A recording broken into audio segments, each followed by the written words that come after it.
Alright, today I've got a beef chuck roast, and I'm going to show you how easy it is to put that on the grill and smoke it.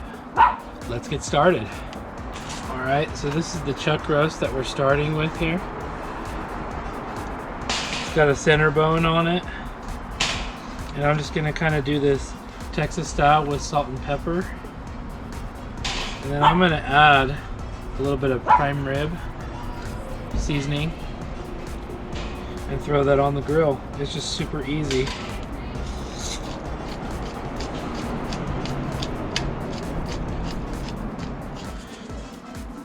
Here's the prime rib rub.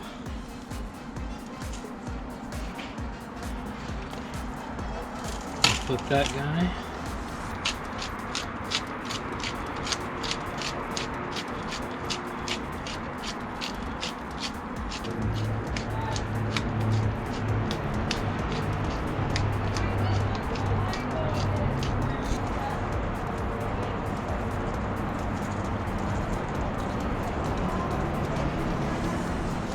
Alright, then we're going to get that on the smoker, just as is.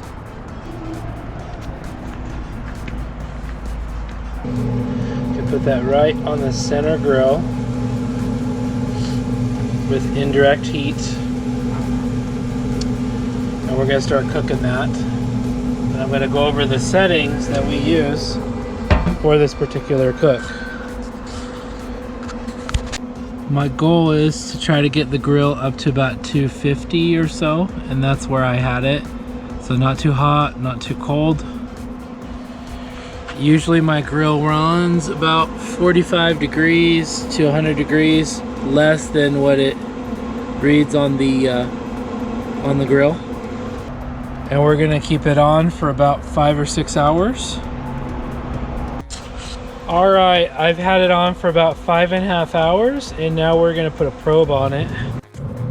And that sucker is only at 152, so we're going to leave it on there for a little longer.